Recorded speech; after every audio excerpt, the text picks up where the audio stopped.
देवातय मनः।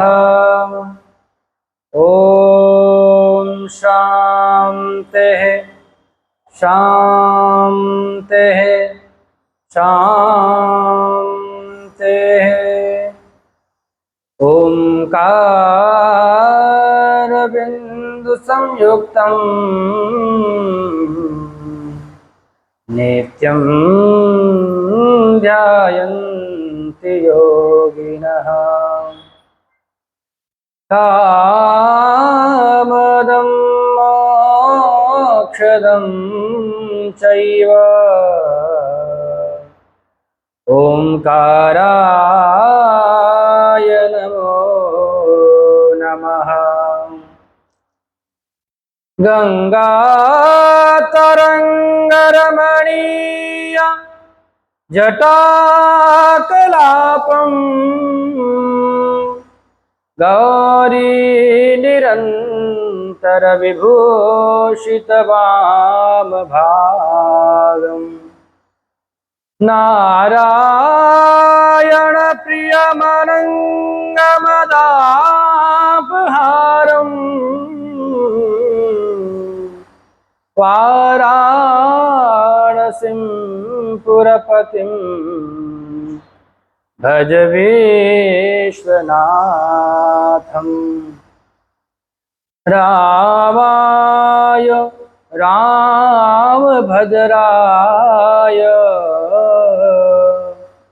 रामचंद्राय वेदसे रघुनाथाय नाथाय सीताया पतये नमः। देवी प्रपन्ना तिहरे प्रसीद प्रसीद मातर्जगतोऽखिलस्य प्रसीद विश्वेश्वरि पाहि विश्वं त्वमीश्वरि देवि चराचरस्य। अंजनानंदनं वीरं जानकी शोकनाशनं कपीशमक्षहन्तारं वन्दे लङ्काभयङ्करम्। सदाशिवसमारम्भां श्रीशङ्कराचार्यमध्यमाम् अस्मदाचार्यपर्यन्तां वन्दे श्रीगुरुपरम्पराम्। जय सिया राम जय जय सिया राम जय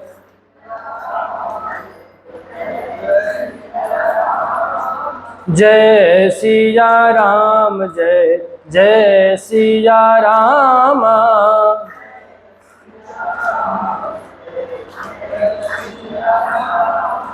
जय सिया राम जय जय सिया राम।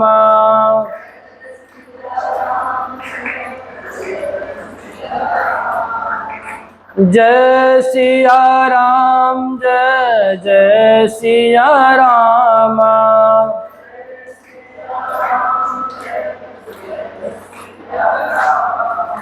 जय सिया राम जय जय सिया राम।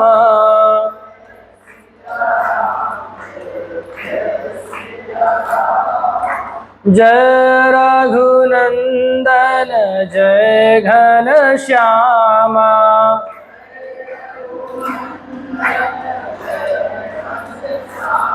ओ जय रघुनंदन जय घनश्यामा।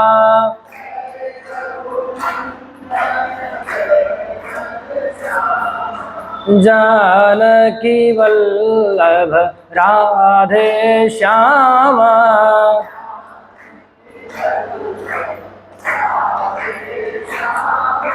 जानकी वल्लभ राधे श्यामा।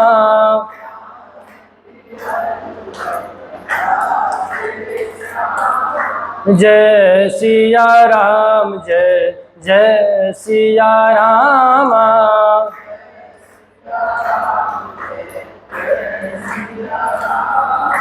जय सिया राम जय जय सिया राम।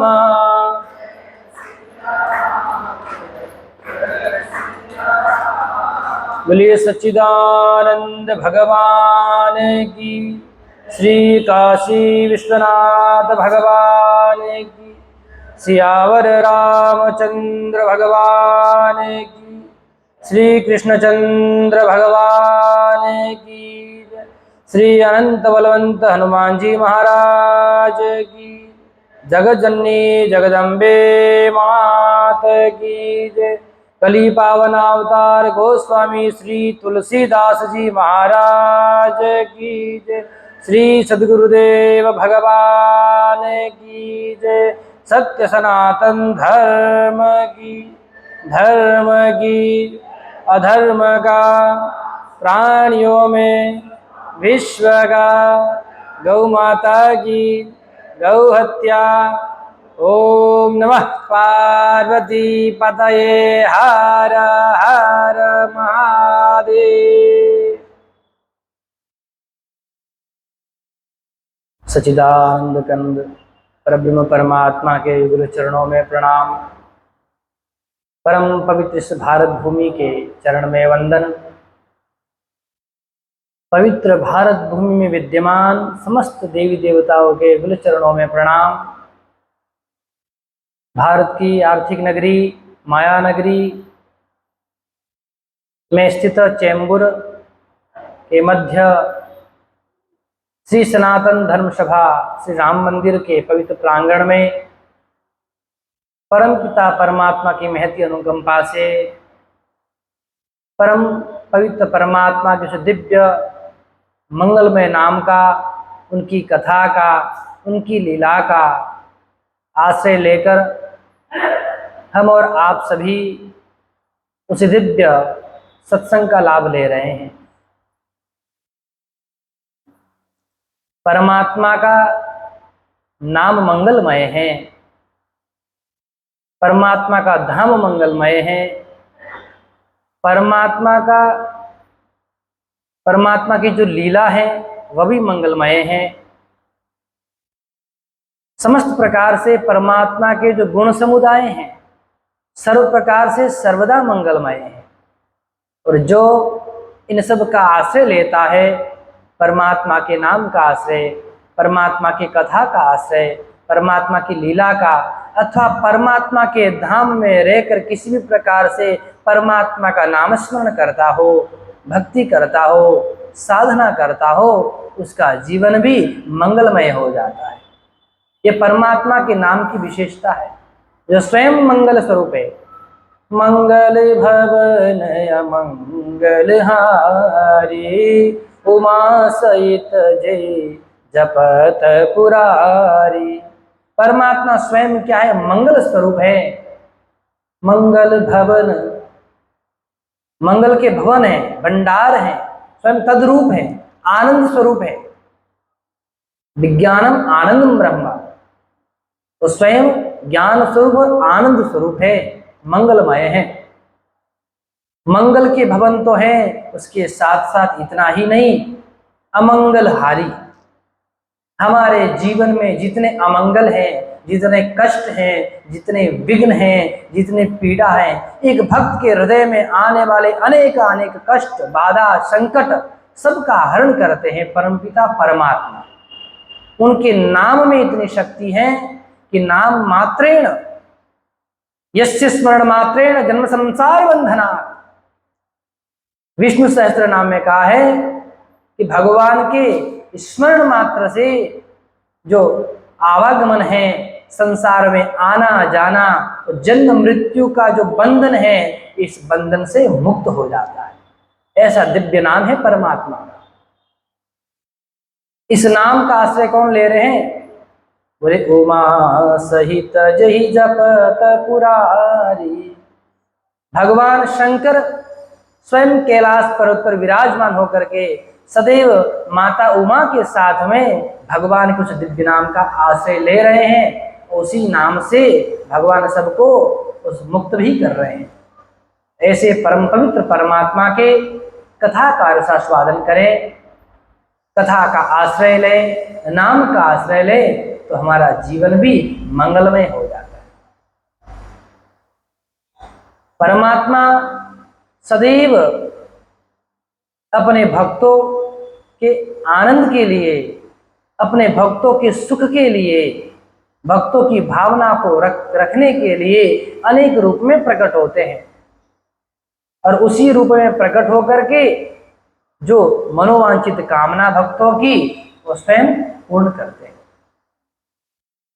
जिस ग्रंथराज का हम लोगों ने आश्रय लिया है यह परमपिता परमात्मा का वांगमय स्वरूप है। यदि इसमें हमारा विश्वास है, हमारी श्रद्धा है, निष्ठा है, आस्था है, तो साक्षात परमपिता परमात्मा रामचंद्र जी राम लखन सीता सहित इसमें ही प्रकट हो जाते हैं। लेकिन उस प्रकार का विश्वास होना चाहिए, दृढ़ विश्वास, विश्वास ही नहीं दृढ़ विश्वास यदि हो तो परमात्मा हमारे सामने उपस्थित हो जाते हैं। हमारे सामने ऐसे अनेक उदाहरण हैं, संसार उदाहरणों से भरा पड़ा है। अनेक ऐसे दिव्य दिव्य भक्त हुए जिन्होंने परमात्मा को साक्षात प्रकट कर दिया। तो हमारे जीवन में भी परमात्मा प्रकट हो सकते हैं यदि हम भगवान के नाम का आश्रय लें, अथवा हमारे जीवन में कितनी भी महान से महान समस्या आ जाए, कितना भी बड़ा कष्ट आ जाए और ऐसा लगने लगे कि अब इससे पार नहीं हो सकता हूं, अब तो निश्चित रूप से मेरी मृत्यु होनी ही है, और आप प्रतिदिन परमात्मा को स्मरण करते हैं, उस समय भी यदि परमात्मा का स्मरण कर दिया तो आपको घनघोर संकट से परमात्मा निकाल देते हैं। ये कथा यही संकेत देती है कि जीवन में परमात्मा को नहीं भूलना, अहंकार नहीं करना। अहंकार मूढ़ात्मा कर्ता अमिति मन्यते। हम लोग अहंकार करके अपने आप को कर्ता मानने लग जाते हैं। मैं ही सब कुछ करता हूँ, संसार में, परिवार में, राष्ट्र में, समाज में जो भी हो रहा है इसका कारण मैं ही हूँ। यदि मैं नहीं होता तो ये कार्य संभव। लेकिन हनुमान जी महाराज शिक्षा दे रहे हैं, इस अहंत भाव को, अहंकार भाव को त्याग करके परमात्मा की शरणागति हो जाओ तो बड़े से बड़ा कार्य जो असंभव सा लगने लगता है, समुद्र लंघन जैसा, महाराज इतना विशाल समुद्र है, वह कार्य भी संभव हो जाता है केवल परमात्मा की कृपा से। तो हनुमान जी महाराज के जीवन में कितनी बाधाएं आई, कितने संकट आए, उन संकटों को पार करते हुए जा रहे हैं। क्यों?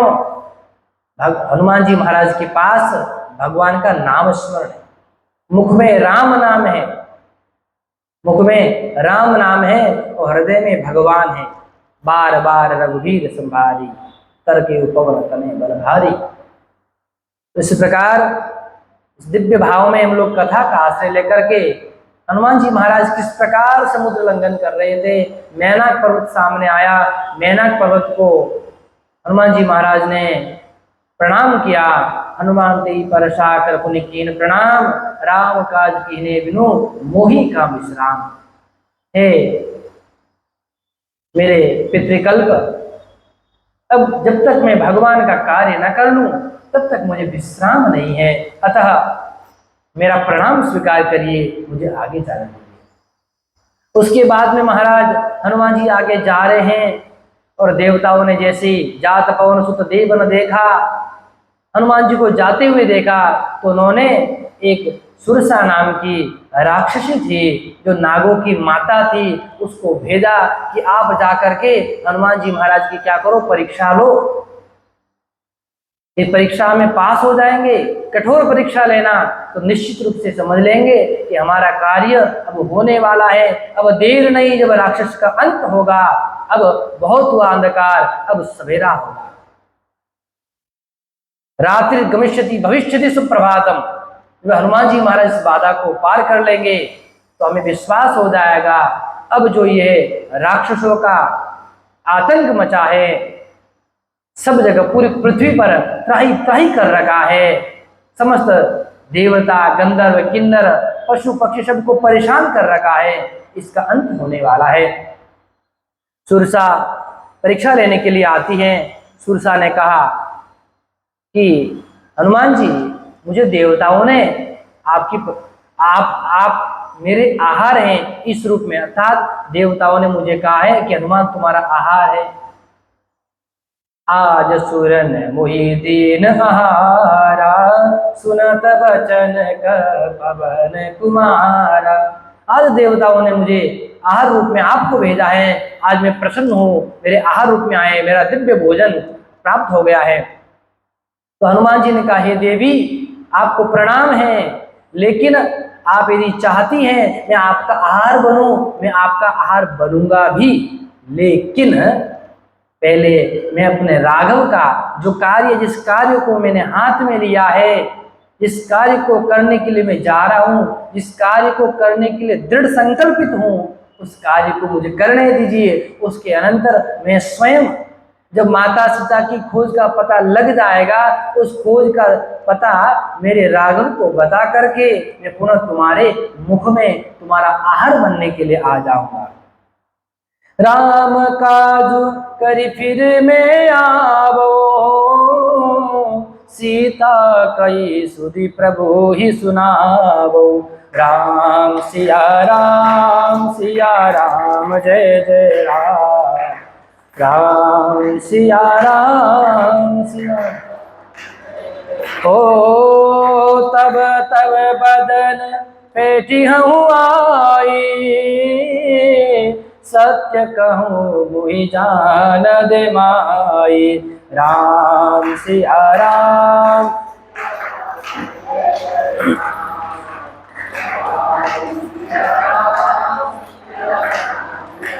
हनुमान जी महाराज ने सुरसा से कहा, हे मैया, मुझे जाने दो, मुझे कार्य करने दो। ये कार्य करने के पश्चात मैं स्वयं आपके पास में आ जाऊंगा, आपको बुलाने की भी आवश्यकता नहीं है। अनेक प्रकार से हनुमान जी महाराज ने समझाया कि जो कार्य मैं करने जा रहा हूँ, ये कार्य देवताओं का ही है, कोई मेरा विशेष कार्य नहीं है कि मैं अपने स्वार्थ के लिए जा रहा हूँ, ये देवताओं का ही कार्य है। यदि देवताओं ने आपको भेजा है तो ये देवताओं ने आपको भेजा है, मैं भी देवताओं का कार्य कर रहा हूँ, तो अपने बीच में ऐसा संवाद होना चाहिए जो इसमें देवताओं का कार्य सिद्ध हो जाए। बहुत प्रकार से हनुमान जी महाराज ने जब समझाया, लेकिन किसी भी प्रकार से सुरसा समझी नहीं। क्यों नहीं समझी? क्योंकि वह तो परीक्षा लेने के लिए आई।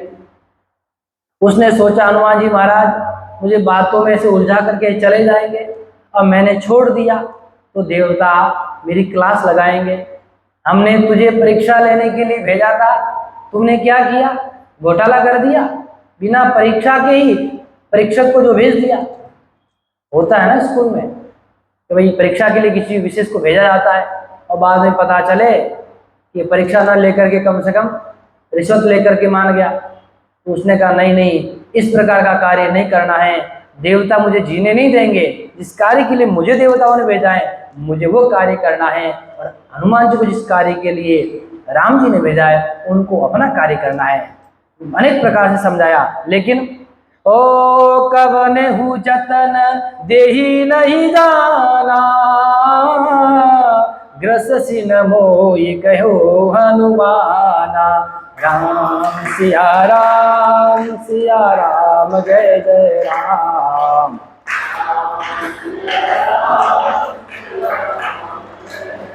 जब बहुत प्रयास किया, अनेक यत्न के बाद भी हनुमान जी महाराज को जब जाने नहीं दिया, तो हनुमान जी महाराज ने कहा, ठीक है, अब तुम मुझे खा लो, अब तुम मुझे खा लो, अपना प्रयास करो, अपना मुख खोलो। जैसे हनुमान जी महाराज ने कहा कि अब मुझे अपना आहार बना लो, उसी समय महाराज सुरसा ने अपना 1 योजन पर्यंत पूरा मुख खोल दिया। 1 योजन कितना किलोमीटर होता है? 12 किलोमीटर का 1 योजन होता है। 12 किलोमीटर तक अपना मुख खोल दिया। जैसे ही सुरसा ने 1 योजन का मुख खोला, हनुमान जी महाराज तुरंत दुगुना हो गए। हनुमान जी महाराज ने 2 कर लिया, जैसे उसने 4 किया, हनुमान जी महाराज ने 8 गुना कर लिया। और जैसे उसने 8 योजन का अपना मुख खोला, हनुमान जी महाराज 16 के, और जैसे जैसे सुरसा अपना मुख बढ़ाता गई, हनुमान जी महाराज उसके दुगने रूप में प्रकट होते गए। ओ जस जस सुरसा बदनु बढ़ावा, तासु दून कपि रूप दिखावा। राम सिया राम जय जय राम, राम सिया राम जय। सुरसा अपना मुख खोल दे रही है और अपने मुख को बढ़ा रही है, लेकिन जितना सुरसा मुख बढ़ाती है, तुरंत उससे दुगुन रूप हनुमान जी महाराज जय श्री राम हनुमान जी भगवान का नाम लेकर के अपने विराट स्वरूप को धारण करते हैं। ऐसे करते करते महाराज कितना बढ़ा लिया? सुरसा ने 50 योजन बढ़ा लिया, हनुमान जी महाराज ने 100 योजन कर लिया। और जैसे ही हनुमान जी महाराज ने क्या किया? 7 योजन किया। अब हनुमान जी महाराज ने सोचा अब ये तो रुकने वाली नहीं है, मैं 100 करूंगा, 100 हो गया, ये कितना हो जाएगी? 200 हो जाएगी। अब मैंने जैसे 200 कर लिया तो ये महाराज और बढ़ा लेंगे। इस प्रकार ये तो अंत होने वाला नहीं है। तो बुद्धि विवेक का प्रयोग करके हनुमान जी महाराज ने क्या किया? ओ सत जो जन ते आनन कीना, अति लघु रूप पवन सुत लीना। राम सिया राम जय जय राम, राम सिया राम। जैसे ही सुरसा ने 100 योजन का मुख बढ़ाया, हनुमान जी ने चिंतन किया यदि अब मैं 100 से 200 योजन हो गया है ना, तो इतना विशाल स्वरूप हो जाएगा। बोले इस तरफ माता सीता के पास पहुंच जाऊंगा और दूसरी तरफ राम जी के पास पहुंच जाऊंगा। तो राम जी कहेंगे हनुमान क्या करने लग गया, किस कार्य के लिए भेजा था, और तो खेल करने लग गया बीच में।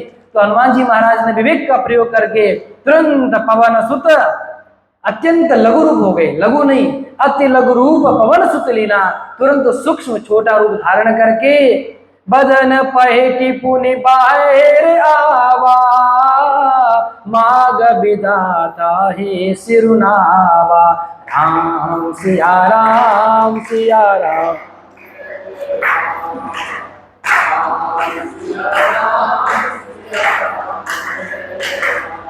हनुमान जी महाराज तुरंत अत्यंत लघु रूप लेकर के उस सुरसा के मुख में गए और तुरंत अंदर जाकर के बाहर आ गए। अब किसी सज्जन ने कहा महाराज जब सुरसा के मुख में हनुमान जी महाराज ने प्रवेश किया तब उसने मुख बंद क्यों नहीं कर लिया? है कि नहीं? जाने क्यों दिया? मुख बंद कर लेती। तो बोले महाराज कितना किलोमीटर, 1200 किलोमीटर का उसका मुख खुल गया था। अब 1200 किलोमीटर मुख को बंद करने के लिए समय चाहिए कि नहीं चाहिए? है कि नहीं? 1200 किलोमीटर जाने के लिए अपना हवाई जहाज है ना, उसको भी 2 घंटा तो लगता है। तो इतना लंबा चौड़ा मुख खोल दिया और सुरसा ने आधा ही मुख बंद किया था कि हनुमान जी महाराज तुरंत अंदर घुस करके बाहर आ गए। तो इस प्रकार जैसे ही हनुमान जी महाराज बाहर आए तो सुरसा ने कहा मैं अत्यंत प्रसन्न हुई। क्यों? मैं तो आपकी परीक्षा लेने के लिए आई थी, अब आप अपनी परीक्षा में उत्तीर्ण हो गए। मैंने आपके बल को भी देखा। बल कैसे देखा? जब हनुमान जी महाराज तुरंत अपने विराट स्वरूप को धारण कर रहे थे, उस सुरसा का दुगुन रूप धारण कर रहे थे, तो वो बल देखा। और अब देखा बल का प्रयोग भी देख लिया। हनुमान जी महाराज अपनी बुद्धि विवेक का प्रयोग करके तुरंत लघु रूप धारण करके उस सुरसा की बात भी मान ली, उसके पेट के अंदर भी चले गए और तुरंत बाहर भी आ गए। उसने कहा मैं अत्यंत प्रसन्न हुई, आपके मैंने बल को भी देखा, आपके पास बल और बुद्धि अत्यंत अक्षय कोश है, इतना कोश है कि कभी समाप्त होने वाला नहीं है। आप अत्यंत बलवान भी हैं और साथ में बुद्धिमान भी हैं, इतना बल आपके पास में है। हनुमान जी महाराज आप अब आराम से निश्चिंत होकर के जाइए और मैं भी परमात्मा से प्रार्थना करती हूँ आप जिस कार्य के लिए आए हैं उस कार्य में सफल हो। राम काज सब करिहु तुम बल बुद्धि निधान, आशीष दे गई सो हर्षि चले हनुमान। आप भगवान के दिव्य कार्य को बड़े प्रेम से करें। आपके बुद्धि और विवेक का मैंने देख लिया, किस प्रकार आप बलवान हैं, बुद्धिमान भी हैं, और मैं आपको आशीर्वाद देती हूँ कि आप निश्चित रूप से परमात्मा के कार्य को सरलता पूर्वक करेंगे। हनुमान जी महाराज ने प्रणाम किया, ये देवी माँ आपको प्रणाम, और अत्यंत प्रसन्नचित्त होकर के देखो एक बाधा को दूर किया, संकट को दूर किया, और संकट को दूर होकर के पुनः हमारे जीवन में क्या होता है, कुछ संकट आता है ना तो निराश हो जाते हैं, उदास हो जाते हैं, हताश हो जाते हैं कि अब जीवन में क्या होगा। संकट तो आएगा लेकिन संकट को प्रसन्नता पूर्वक अपने संपूर्ण बल बुद्धि विवेक से उसका क्या करना है, सामना करना है, और संकट हटने के बाद प्रसन्नचित्त होकर के पुनः अपने कार्य के लिए सजग होकर के आगे बढ़ना है। उसी प्रकार हनुमान जी महाराज हर्षि चले हनुमान, प्रसन्नचित्त होकर के राम नाम का आश्रय लेकर के पुनः आगे बढ़े। वह आगे बढ़ रहे थे, एक सुरसा तो आ गई। अच्छा, सुरसा क्या है? प्रत्येक व्यक्ति के जीवन में सुरसा आती है। सुरसा अर्थात सुंदर सुंदर रस, अत्यंत रुचिकर रस। हमारे जीवन में कितनी इंद्रियां हैं, हमारे शरीर में कितनी इंद्रियां है? एकादश इंद्रियां है ना। एकादश इंद्रियों में से एक विशेष है मन, बाकी 5 ज्ञानेंद्रियां हैं, 5 कर्मेंद्रियां हैं। वाक पाणि पाद पायु पस्त, ये 5 कर्मेंद्रियां हैं। वाणी के द्वारा, वाणी अर्थात जो व्यवहार कर रहे हैं, और पाणि अर्थात हाथ जिसके द्वारा आदान प्रदान करते हैं, पाद अर्थात पैर, उपस्थ, और तो इस प्रकार से ये 5 कर्मेंद्रिय हो गई जिनके द्वारा आप कर्म करते हैं, और 5 है ज्ञानेंद्रिया। श्रोत्र, जिह्वा, देखो श्रोत्र अर्थात कर्ण जिसके द्वारा श्रवण करते हैं ना, ज्ञान कहाँ से ग्रहण करते हैं, किसी की बात को कहाँ से सुनते हैं, श्रोत्र के द्वारा, अपने कान के द्वारा। फिर त्वग इंद्रिय, त्वग इंद्रिय के द्वारा, अभी गर्मी लगती है कि नहीं लगती है, तो किसके द्वारा, संपूर्ण शरीर में त्वगिंद्रिय विद्यमान है, उस त्वगिंद्रिय के द्वारा गर्मी का एहसास करते हैं। तो ज्ञान होता है ना कि ठंडा है, गर्म है, अग्नि में आग का गोला है, आग जल रही तो हाथ लगाते क्या, नहीं, पता है जल जाएगा।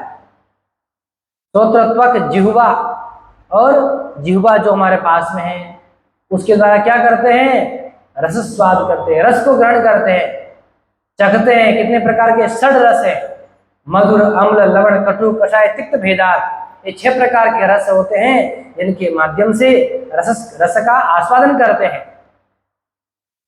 और घ्राण, नेत्र, नेत्र के द्वारा क्या करते हैं हम लोग, सुंदर सुंदर दृष्टि को देखते हैं। कितना सुंदर भगवान का विग्रह है, कितना सुंदर वृक्ष है, कितना सुंदर फूल है, कितना सुंदर फल है, ये नेत्रों का विषय है। जो रूप है वो नेत्रों के द्वारा देखते हैं, और नासिका के द्वारा गंध, कई बार सुगंध आती है, कई बार दुर्गंध आती है। इन सब का जो ज्ञान है वो नासिका के द्वारा। तो जो 5 ज्ञानेंद्रियां हैं और 5 कर्मेंद्रियां हैं, इनके ऊपर एक मन है। तो सुरसा क्या है? सुंदर सुंदर रस पाने की हमारी इच्छा करती है। महाराज सुंदर क्या है? जैसे अच्छे रसगुल्ले आ जाए, रबड़ी आ जाए, दही बड़ा आ जाए, क्या क्या प्रसिद्ध है, इमरती आ जाए। तो सुंदर सुंदर रस को खाने की इच्छा होती है और रस में हम क्या है, अटक जाते हैं। सुंदर संगीत सुनने की इच्छा होती है। तो इस प्रकार से जितने ये विषय हैं, ये विषय क्या है, इन विषयों में हमारी इंद्रियां आसक्त हो जाती है। ये हमारे जीवन की बाधाएं हैं। इन बाधाओं का हमें क्या करना? पार करना है। जिस प्रकार हनुमान जी महाराज के जीवन में कठिनाइयां आ रही हैं, बड़े बड़े विघ्न आ रहे हैं, उसी प्रकार से हमारे जीवन में भी इंद्रियों के जो विषय हैं, विषय हमें वही अटका के रखते हैं। कोई व्यक्ति रूप में ही अटका हुआ है, कोई रस में ही अटका हुआ है, कोई सुंदर संगीत में अटका हुआ है, कोई स्पर्श में अटका हुआ है। तो ये जो विषय है, ये हमारे जीवन में बाधा है। तो इनको पार करते हैं तब हमें परमानंद की प्राप्ति होती है। अच्छा, विषयों में सुख है क्या? महाराज झूठ बोलते हो, सुख क्यों नहीं है? रसगुल्ला खिला दो तो क्या कहते हो? हा, आनंद आ गया, कितना अच्छा है। अच्छा, आजकल तो आम की सीजन है, कितना मीठा आम है, आम खा करके तृप्त हो जाते हैं। सुख की अनुभूति होती कि नहीं होती है? दुख होता है क्या आम खा करके? क्या होता है? सुख। उसी प्रकार सुंदर मखमल का गद्दा मिल जाए, कितना सुंदर स्पर्श, आनंद आ गया। और एसी मिल जाए कमरे में तो क्या कहना गर्मी के समय में। लेकिन ये केवल सुख की अनुभूति है, प्रतीति है, वास्तविक में सुख नहीं है। सुख यदि होता है तो आप स्वयं चिंतन करो, जहां एक रसगुल्ले में सुख का अनुभव हो रहा है, वहीं आपको महाराज 50 अथवा 100 रसगुल्ले खिला दिए जाए तो क्या सुख होगा उस समय? उसमें सुख की अनुभूति होती है? कोई खड़ा होकर के बता दे मुझे, किसने अनुभव किया तो बताए। और एसी में यदि आनंद आता है, मखमल गद्दे पर आनंद आता है, तो आपको 10 दिन वही छोड़ देते हैं। ले आनंद, बाहर क्यों जा रहे हो? सुख को ले ना। लेकिन दूसरे दिन ही, तीसरे दिन ही कहने लगते हैं, महाराज कमरे में बड़ा दुख हो रहा है। क्यों? बोले शरीर दर्द कर रहा है, हाथ पैर दर्द कर रहे हैं। जहां सुख आपको प्रतीत हो रहा था, वहीं आपको दुख का अनुभव हो रहा है। इसका मतलब वास्तविक रूप से वहां सुख था ही नहीं, सुख का केवल भ्रम था। जैसे मंद अंधकार में एक रस्सी छोड़ दी जाए और रस्सी सामने दिख रही हो, हल्का सा अंधेरा हो, वहां आपको क्या लगता है महाराज? सर्प दिखने लगता है। और सर्प जब दिखता है तो क्या होता है? डर जाते, तुरंत भाग जाते हैं, है कि नहीं? लेकिन जैसे बता दिया जाए, टॉर्च ऑन कर दी जाए, कहते हैं यहाँ पर तो सर्प नहीं है, रज्जू, रस्सी पड़ी है, ऐसी भाग गए। तो निवारण हुआ कि नहीं हुआ? तो क्या था? भ्रम था। क्या था? सर्प का भ्रम था। उसी प्रकार संसार में सुख मात्र का केवल भ्रम है, वास्तविक सुख नहीं है। तो कहा वास्तविक सुख कहाँ है? बोले इस परम पिता परमात्मा के नाम स्मरण में ही है। देखो कैसे सुख है। आपने अपने जीवन की, मुझे लगता है जो जितने सज्जन बैठे हैं, 40 वर्ष पूर्ण कर लिए हैं सभी ने। और इस 40 वर्ष की आयु में न जाने सैकड़ों बार रामचरितमानस को सुना होगा, सैकड़ों बार इन चौपाइयों का श्रवण किया होगा, कई बार पढ़ा भी होगा। लेकिन फिर भी मन भरा क्या? फिर भी ऐसा लगता है पुनः पुनः मैं श्रवण करता आ रहा हूं। क्यों? ये भगवान का नाम है, और जो भगवान का नाम जो है वो आनंददायक है, मंगलदायक है, सदैव आनंद देने वाला है। इसलिए जीवन को आनंदमय बनाना है, जीवन में सुख प्राप्त करना है, तो राम रसायन का पान करना होगा, वही हमें आनंद देगा। तो सुरसा यही है कि सुंदर सुंदर रसों में, अपने विषयों में आसक्त हो जाना। इन विषयों से यदि परे जाएंगे तो हमें देखो परमात्मा को प्राप्त करना है, तो विषयों को छोड़ करके, अपना मन विषयों से हटा करके अपना मन परमात्मा के नाम जप में लगाना है, परमात्मा की भक्ति में लगाना है, सद्कार्य में लगाना है, सद्धर्म में लगाना है। तो निश्चित रूप से जो सुरसा हमारे जीवन में भी है ना, उसको पार कर जाएंगे। हनुमान जी महाराज ने इस बाधा को दूर किया। जैसे आगे बढ़े, आगे बढ़ने के अनंतर एक और बाधा आई और बड़ी जबरदस्त वाली आई, भयानक वाली, और उसका नाम क्या है? सिंहिका नाम है। एक राक्षसी और आया गई जिसका नाम है सिंहिका, और वह किसकी पुत्री है? बोले हिरण्यकशिपु की पुत्री है। इतना महान, इतना भयानक, महान तो नहीं, भयानक राक्षस था ना हिरण्यकशिपु, उसकी पुत्री कैसी होगी? देखिए, पिता ऐसा तो पुत्री कैसी होगी?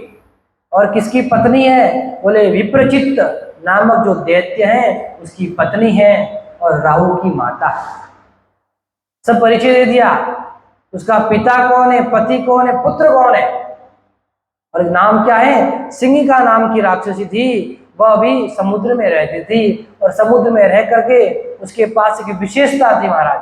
क्या करती थी? वह समुद्र में रह करके पक्षी को नहीं पकड़ती थी, वो पक्षी की छाया को पकड़ करके पक्षी को पकड़ लेती थी।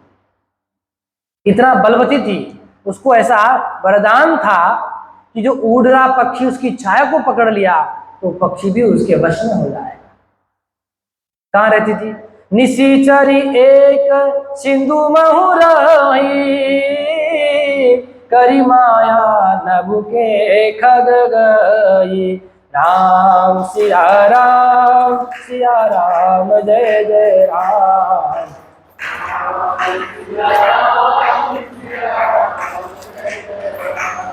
वो ऐसी निशिचरी थी, ऐसी राक्षसी थी, उसके पास ऐसी विशेष शक्ति थी कि उड़ते हुए पंछी की छाया को पकड़ करके वह पंछी को खा जाती थी।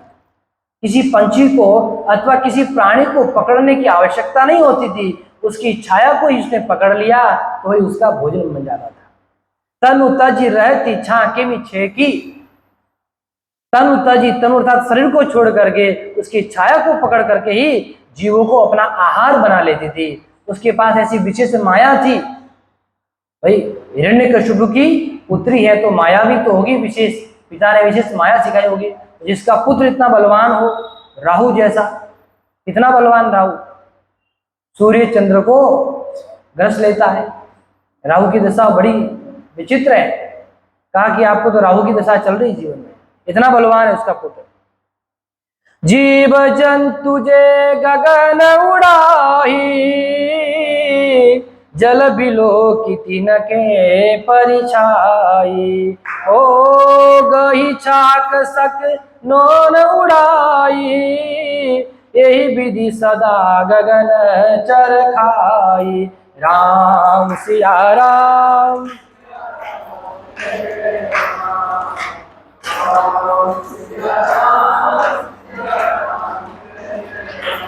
इस विशेष प्रकार से छल करती थी सिंहिका नाम की राक्षसी।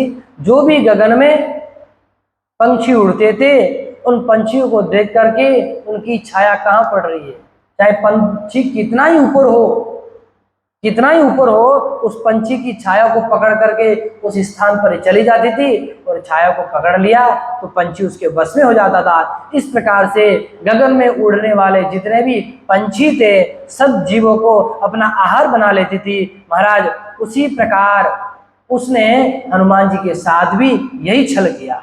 देखो हनुमान जी को बात याद आ गई, जब हनुमान जी उड़ रहे थे तो हनुमान जी आगे जा नहीं पा रहे हैं। हनुमान जी सोच रहे हैं किसी ने मुझे पकड़ा तो है नहीं, फिर मैं उड़ क्यों नहीं पा रहा हूँ, क्या समस्या है। उसमें हनुमान जी महाराज को श्री सुग्रीव जी महाराज ने इस राक्षसी के बारे में बताया था, उसका स्मरण आ गया। कपिराज्ञा यथा ख्यातम सत्यमत्तु दर्शनम, छायाग्राही महावीर्यम तदिदम नात्र संशयः। कपिराज्ञा अर्थात सुग्रीव जी महाराज ने इस राक्षसी के बारे में बताया था कि हनुमान जी महाराज आप सावधान रहना, इस प्रकार की भी एक समुद्र में राक्षसी निवास करती हैं जो इस प्रकार पंछियों को पकड़ करके खा जाती हैं और आपके जो गति है उस गति को रोक देगी और आप परेशान रहेंगे। इसलिए मैं आपको पूर्व में बता देता हूँ। जैसे हनुमान जी महाराज को स्मरण आया, हनुमान जी महाराज ने जाना कि विशेष प्रकार की राक्षसी है, इसको नष्ट किए बिना, इसका विनाश किए बिना मैं आगे नहीं बढ़ पाऊंगा। तो हनुमान जी महाराज ने उसको देखा और उस राक्षसी ने हनुमान जी महाराज को पकड़ लिया था। हनुमान जी महाराज पुनः सूक्ष्म रूप धारण करके उस राक्षसी के मुख में गए, उसके भी मुख में प्रवेश किया। और हनुमान जी महाराज ने क्या किया, ततस्तस्या नखैस्तीक्ष्णैर्ममाण्युत्कृत्य वानरः। हनुमान जी महाराज ने उसके मुख में प्रवेश करके अपने नखों से उसको विदीर्ण कर लिया, उसको छिन्न भिन्न कर लिया और राक्षसी का वहीं मोक्ष कर दिया। और हनुमान जी इतना करके फिर आगे चले। उसने हनुमान जी के साथ वही छल करने का प्रयास किया, लेकिन हनुमान जी महाराज ने पहचान लिया था। ताही मारी मारुत सुत बीरा, बारिधि पार गयो मति धीरा। राम सिया राम।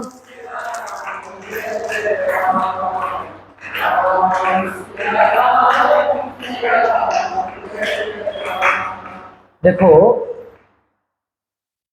हनुमान जी महाराज के पास 4 गुण थे। कितने गुण थे? ये 4 गुण जिस भी व्यक्ति के पास में हो, संसार की कैसी भी कठिन परिस्थिति हो, किसी प्रकार की भी विषम परिस्थिति हो, उस परिस्थिति में वह सफलता पा सकता है। तो हनुमान जी महाराज के जीवन में कौन से 4 गुण हैं जो हमारे जीवन में भी होने चाहिए? का धृति, धैर्य। धैर्य यदि हमारे जीवन में है तो जीवन में आने वाली कोई भी परिस्थिति हमें हमारे मनोबल से नहीं गिरा सकती है।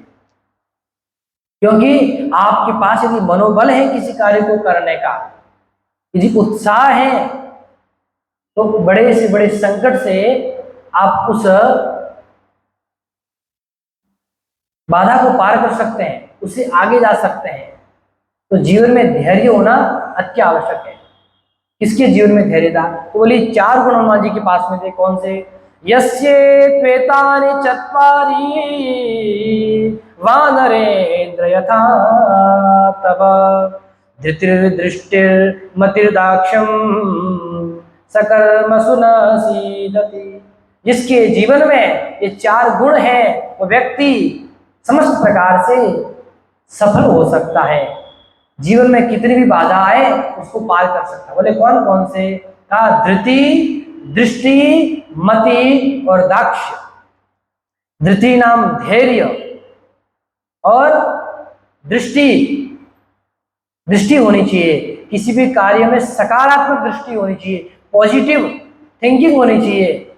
जब आपके जीवन में दृष्टि अच्छी होगी, कहते जैसी दृष्टि वैसी सृष्टि, जिस नजरिए से देखेंगे उसी प्रकार का आपके सामने स्वरूप होगा। संसार में अनेक प्रकार के व्यक्ति है ना, हमारे सामने आते हैं, हमारे जीवन में आते हैं, लेकिन सभी रिश्तेदारों के प्रति, समाज के प्रति हमारी जो थिंकिंग है, it should be positive. Positive होनी चाहिए। नकारात्मक विचार आपको उदासीनता की ओर ले जाएंगे, आपको उन्नति की ओर नहीं ले जाएंगे, विनाश की ओर ले जाएंगे। इसलिए आपकी समाज में आपने कोई व्यक्ति देखा होगा जो प्रत्येक समाज के व्यक्तियों के लिए सदैव हित चिंतन करता रहता है, सदैव कहते हैं ये व्यक्ति बड़ा पॉजिटिव है।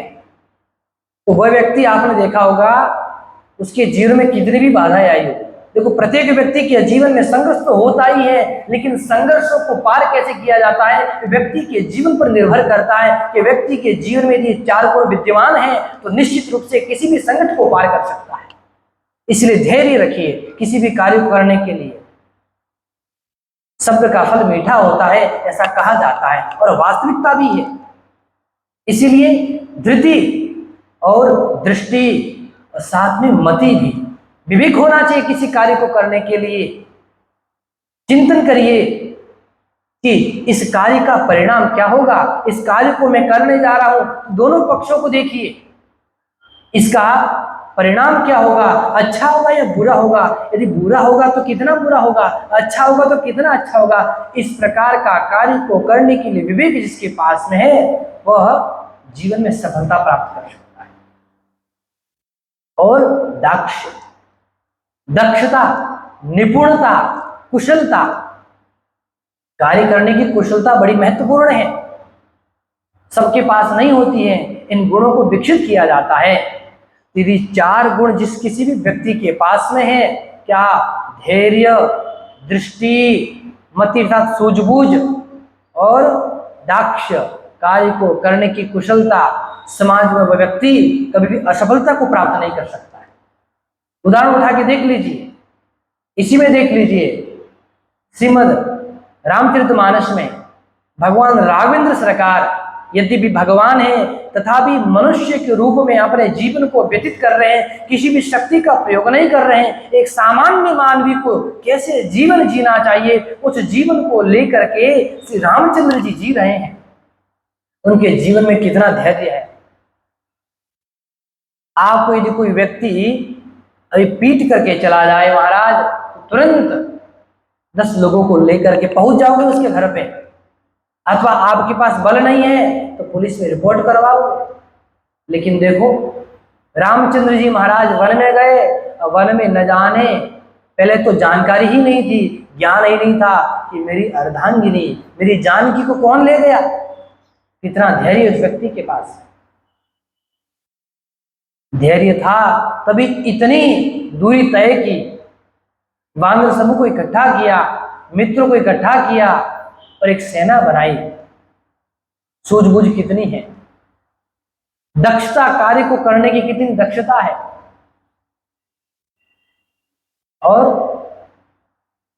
किस प्रकार दृष्टि है उनकी, सकारात्मक दृष्टि है। सुग्रीव पर भी विश्वास किया उन्होंने कि हाँ मित्र रूप में, तो ये जिसके जीवन में है निश्चित रूप से उसके जीवन में सफलता आएगी। तो हनुमान जी महाराज के जीवन में 4 गुण थे, उन्होंने सफलता प्राप्त की और सिंहिका का वध करके हनुमान जी महाराज आगे चले। आगे चल करके हनुमान जी महाराज कहाँ गए? देखिए बड़े दिव्य भाव में हनुमान जी महाराज सुंदर जो पर्वत है, वहां पर भी एक पर्वत है, शिखर है, उस शिखर पर हनुमान जी महाराज जाकर के कूद करके बैठ गए। जीवन में आप चाहे राम नाम का आश्रय लो अथवा भगवान राम के चरणों का आश्रय लो, वह सदैव मंगलदायक है। सुंदरकांड की जो फलश्रुति है, अंतिम जो चौपाई है, अंतिम जो दोहा है, उसमें गोस्वामी तुलसीदास जी महाराज बड़े दिव्य भाव में निवेदन कर रहे हैं कि हमारे जीवन में यदि भगवान का नाम है, मुख में भगवान का नाम है और हृदय में भगवान का ध्यान है, स्मरण है, तो कितना भी कठिन कार्य हो उसको हम पार कर सकते हैं। क्यों? बोले भगवान का नाम सदैव मंगलदायक है। सकल सुमंगलदायक रघुनायक गुणगान, सादर सुनहिते तरही भव सिंधु बिना जल जान। बोले जिस भी सज्जन को, जिस भी भक्त को इस संसार सागर से पार जाना है तो किसी न किसी नौका की आवश्यकता होगी। लेकिन तुलसीदास जी महाराज कह रहे हैं कि संसार में ऐसी नौका है, ये संसार बिना नौका के भी पार किया जा सकता है। बोले कौन सी नौका के सहारे? बोले सकल सुमंगल दायक रघुनायक गुणगान। राघवेंद्र सरकार के जो गुण समुदाय हैं, जो गुणों का समुदाय है, वही क्या है? सदैव मंगलदायक है। और परमात्मा के यदि नाम का अथवा परमात्मा के चरणारविंद का किसी का भी हमने आश्रय लिया है तो इन दोनों में से एक का आश्रय लेने पर निश्चित रूप से बिना किसी नौका के ही हम संसार सागर को पार जा सकते हैं। हनुमान जी महाराज ने क्या किया? बोले हनुमान जी महाराज ने भगवान के नाम को अपने मुख में रखा। क्या रखा? प्रभु मुद्रिका मेली मुख माई, जल दिलांग गए अचरज नाई। भगवान के नाम की जो मुद्रिका है वो अपने मुख में रखी, अथवा राम नाम सदैव हनुमान जी महाराज जप करते रहते हैं। राम नाम का सदैव उच्चारण करते रहते हैं। और इतना ही नहीं, बारे बारे रघुबीर सवारी, ओ तर के पवन तनय बलहारी। भगवान के नाम को मुख में तो रखा ही, लेकिन अपने मन में, अपने हृदय में भी बार बार परमात्मा का ही स्मरण कर रहे हैं, बार बार परमात्मा को कर रहे हैं। देखो हनुमान जी महाराज ने तो भगवान के नाम का आश्रय लिया, और जो विभीषण जी महाराज हैं उन्होंने भगवान के चरणों का आश्रय लिया। चाहे भगवान का नाम का आश्रय लो तो भी संसार सागर से आप पार जा सकते हैं, चाहे भगवान के चरणा रविंद्र का आश्रय लो, भगवान के चरणों का आश्रय लो महाराज, तब भी संसार सागर से पार जा सकते हैं। इस प्रकार हनुमान जी महाराज ने समुद्र को पार किया कि नहीं किया? हनुमान जी महाराज ने किसके सामर्थ्य से, किसके बल से? लांघने से पूर्व परमात्मा का स्मरण किया, तो परमात्मा का ही बल है, जिस बल से युक्त होकर के, जिस बल से बलवान होकर के हनुमान जी महाराज समुद्र पार कर गए। और दूसरी बात, विभीषण जी महाराज जब रावण ने उनको लात मारी, अपने राज्य से निकाल दिया, तो विभीषण जी महाराज भी भगवान के चरणों में आ गए, भगवान की शरणागत हो गए। उन्होंने किस भाव से देखा? देखी हूँ जाई चरण जल जाता, देखी हूँ जाई चरण जल जाता। मैं जल जाता, इस समुद्र सागर से संतरण करने वाले भगवान के चरणों को देख रहा हूँ। अब मैं परमात्मा के निकट आ गया हूँ, परमात्मा के चरणों में चला जाऊंगा, तो इन चरणों के आश्रय से मैं समुद्र, जो संसार रूपी समुद्र है, इसको भी पार कर जाऊंगा। इस दिव्य भाव से जो लोग इन दोनों का आश्रय ले लेते हैं, भगवान के नाम का अथवा भगवान के चरणों का, उनको किसी भी साधन की आवश्यकता नहीं संसार को, सागर को पार करने के लिए। ये दो ही साधन काफी है, बस उनकी शरणागति हो जाओ। सकृत एव प्रपन्नाय तवास्मीत च याचते। जो एक बार मुझे कह देता है मैं आपकी शरण में हूं। सर्वभूतेभ्यो, संपूर्ण संसार के जो प्राणी हैं, जो आपके कट्टर से कट्टर दुश्मन है अथवा भयानक से भयानक दुष्ट है, उन सबसे अभय दान दे देता हूं, ऐसा भगवान रामचंद्र जी कह रहे हैं। अभय दान देने वाले तो परमात्मा के। अच्छा, संसार सागर से पार करने के लिए किसी न किसी नाम की आवश्यकता है। तो बड़े दिव्य भाव में आद्य जगत गुरु शंकराचार्य जी के द्वारा विरचित प्रश्नमाला है ना, मणिरत्न प्रश्नमाला, उस ग्रंथ में बड़ा दिव्य श्लोक आया है। शिष्य गुरु से पूछता है गुरुदेव मुझे इस संसार सागर से पार जाना है, तो उसके लिए मुझे साधन बताइए। ऐसा कौन सा साधन है जिस साधन का आश्रय लेकर के मैं संसार सागर को पार कर सकता हूं? तो गुरुदेव बताते हैं, अपार संसार समुद्र मध्य समझतो में शरणम किमस्ति, गुरो कृपालो कृपया वदेत, विश्वेश पादा भुज दीर्घलोका। हे गुरुदेव कृपया करके बताइए कौन सा साधन है? अपार संसार रूपी सागर से मुझे पार जाना है, मैं इसमें फंस गया हूं, अब कोई औषधि कौन सी है? तो उन्होंने कहा विश्वेश पादा भुज दीर्घलोका। भगवान जो विश्व के पति है, जो जगदीश्वर है, जो विश्वनाथ है, ऐसे विश्वनाथ के चरण कमल रूपी नाम का आश्रय ले लो तो निश्चित रूप से महाराज पार हो जाओगे। यही साधन है। इसलिए परमात्मा के नाम का आश्रय, परमात्मा के चरणारविंद का आश्रय यदि हम जीवन में लेंगे तो निश्चित रूप से हमें भी किसी अन्य साधन की आवश्यकता नहीं होगी और इस संसार सागर से हम भी पार जा सकते हैं। यही शिक्षा हनुमान जी महाराज दे रहे हैं। इसलिए भगवान के चरणारविंद हो जाइए, भगवान के आश्रित हो जाइए। हे परमात्मा, हे भगवान, मैं आपको भूलूं नहीं, हे भगवान मैं आपका हूँ, आप मेरे हैं।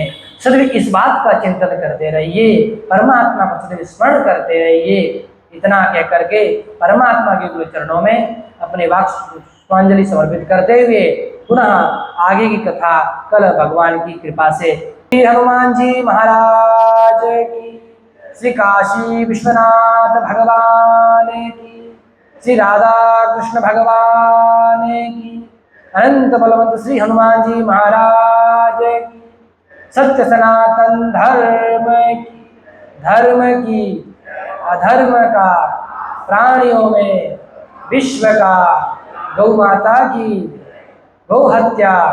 ओम नमः पार्वती पतये, हर हर महादेव।